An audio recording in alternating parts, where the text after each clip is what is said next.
ಈ ನಡುವೆ ಬೆಳಗಾವಿ ಅಧಿವೇಶನ ಸದನದಲ್ಲಿ ಒಂದು ರೀತಿಯಲ್ಲಿ ಕೋಲಾಹಲ. ಬಸನಗೌಡ ಪಾಟೀಲ್ ಯತ್ನಾಳ್ ಹಾಗೂ CM ನಡುವೆ ವಾಗ್ಯುದ್ಧ ನಡೆಯಿತು. 5 ಗ್ಯಾರಂಟಿಗಳ ಬಗ್ಗೆ ಸಾಕಷ್ಟು ಚರ್ಚೆಗಳಾಯಿತು, ಮಾತುಗಳು ಬಂತು. CM ಈಗ ಮಾತಾಡ್ತಾ ಇದ್ದಾರೆ. ಸಮೀಪ ಸುಮಾರು 3000 ಎಕರೆ ಪ್ರದೇಶದಲ್ಲಿ ಹೊಸ ಕೈಗಾರಿಕಾ ಪ್ರದೇಶವನ್ನು ಸ್ಥಾಪಿಸಲಾಗುತ್ತದೆ ಮಾಡ್ತೇವೆ. ನಿಮ್ಮ ಅಧಿಕಾರ ಕೊಡಬಾರದು ಅಂತ ಕರೆದು ಅವರು ಒಂದು ಅಧಿಕಾರ ರಾಯಚೂರಿನಲ್ಲಿ ಹತ್ತಿ ಉತ್ಪಾದನೆ ದುಡ್ಡನ್ನ ಮನ್ನಾ ಮಾಡಿ ಹೆಚ್ಚಿರುವುದರಿಂದ ಈ ಜಿಲ್ಲೆಯಲ್ಲಿ ಆರ್ಥಿಕ ಅಭಿವೃದ್ಧಿ ಹಾಗೂ ಸ್ಥಳೀಯ ಉದ್ಯೋಗ ಅವಕಾಶ ಕಲ್ಪಿಸುವ ದೃಷ್ಟಿಯಿಂದ ಹತ್ತಿ ಆಧಾರಿತ ಕೈಗಾರಿಕೆಗಳ ಸ್ಥಾಪನೆಗೆ ವಿಶೇಷ ಒತ್ತು ನೀಡಲಾಗುವುದು. ನಾನು ಮುಖ್ಯಮಂತ್ರಿಯಾಗಿರುವ ವಿಜಯಪುರದಲ್ಲಿ ಉತ್ಪಾದನಾ ಕ್ಲಸ್ಟರ್ ಅನ್ನು ಅಂದಾಜು 1500 ಎಕರೆ ಪ್ರದೇಶದಲ್ಲಿ ಸ್ಥಾಪಿಸಲಾಗುವುದು. ಸೊಸೈಟಿಗಳದ್ದು ಸಾಲ. ಉತ್ತರ ಕರ್ನಾಟಕವು ಸಮೃದ್ಧ ಪ್ರವಾಸೋದ್ಯಮಿಗಳ ತಾಣವಾಗಿದೆ. ಐತಿಹಾಸಿಕ ಮಹತ್ವವಿರುವ ಈ ತಾಣಗಳು ಅಂತಾರಾಷ್ಟ್ರೀಯವಾಗಿಯೂ ಮಹತ್ವ ಪಡೆದಿವೆ. ಆದರೆ ಇದಕ್ಕೆ ಸಾಕಷ್ಟು ಮಹತ್ವ ನೀಡದೆ ಹಿನ್ನಡೆಯನ್ನು ಅನುಭವಿಸುತ್ತಿದೆ. ನಾವು ಈ ವಿಚಾರವನ್ನು ಗಂಭೀರವಾಗಿ ಪರಿಗಣಿಸಿ ಪ್ರವಾಸೋದ್ಯಮವನ್ನು ಅಭಿವೃದ್ಧಿ ಮಾಡಲು ಸಮಗ್ರ ಕ್ರಿಯಾ ಯೋಜನೆಯನ್ನು ರೂಪಿಸಿ ಉದ್ಯೋಗಾವಕಾಶಗಳನ್ನು ಸೃಷ್ಟಿಸಲು ಕ್ರಮ ತೆಗೆದುಕೊಳ್ಳುತ್ತೇವೆ. ಧಾರವಾಡದಲ್ಲಿರುವ ವಾಲ್ಮಿ, ಈಗೊಂದು ವಾಲ್ಮಿ ಅಂತ ಸಂಸ್ಥೆ ಇದೆ, ಅದು ಇರಿಗೇಷನ್ ಇಲಾಖೆ ಒಳಗಡೆ ಬರ್ತದೆ. ಅದನ್ನ ಮೇಲ್ದರ್ಜೆಗೇರಿಸ್ತೀವಿ. ಮನೆ ಅಧ್ಯಕ್ಷರೇ, ಅದಕ್ಕೆ ಧಾರವಾಡದಲ್ಲಿರುವ ವಾಲ್ಮಿ ಜಲ ಮತ್ತು ನೆಲ ನಿರ್ವಹಣಾ ಸಂಸ್ಥೆಯನ್ನು ಉನ್ನತೀಕರಿಸಲಾಗುವುದು.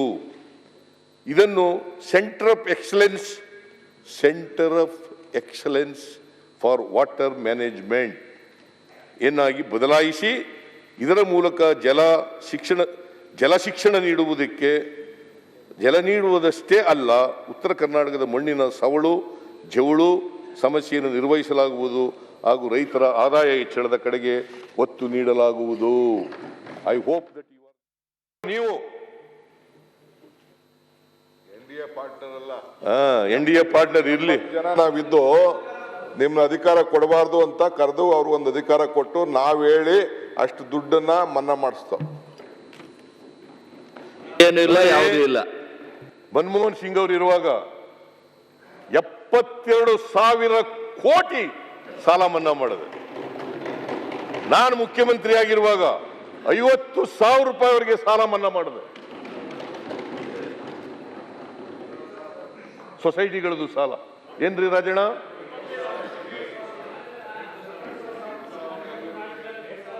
ಅದ್ರ ಜೊತೆಗೆ ನೇಕಾರ ಸಾಲ ಮನ್ನಾ ಮಾಡಿದ್ರಿ ಸರ್. ಬರೀ ಬರಗಾಲ ಕರ್ನಾಟಕದಲ್ಲಿ ಒಂದರಲ್ಲೇ ಇಲ್ಲ, 14 ರಾಜ್ಯಗಳಲ್ಲಿ ಬರಗಾಲ ಇದೆ. 14 ರಾಜ್ಯಗಳಲ್ಲಿ ಬರಗಾಲ ಇದೆ. ಮನ್ನಾ ಮಾಡಲಿ, ಯಡಿಯೂರಪ್ಪನವ್ರು ಹೇಳಲಿ.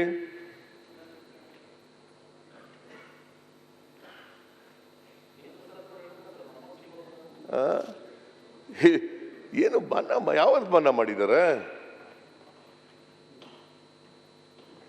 ಏನ್ ವೀರಾವೇಶದಿಂದ ಮಾತಾಡ್ಬಿಟ್ಟ ತಕ್ಷಣ ಆಗ್ತದ? ಸಾರ್ವಜನಿಕವಾಗಿ ಮಾತಿನಂತೆ ನಡ್ಕೋಬೇಕು. ನಾವು 5 ಗ್ಯಾರಂಟಿಗಳು ಕೊಟ್ಟಿದ್ದೀವಿ ಅಂತ ಹೇಳೋದು, 5 ಗ್ಯಾರಂಟಿಗಳನ್ನು ಕೂಡ ಜಾರಿಗೆ ಕೊಡ್ತೇವೆ, ಕೊಟ್ಟಿದ್ದೇವೆ.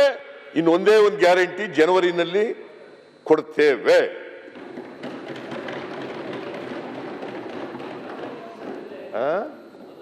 ನೀವು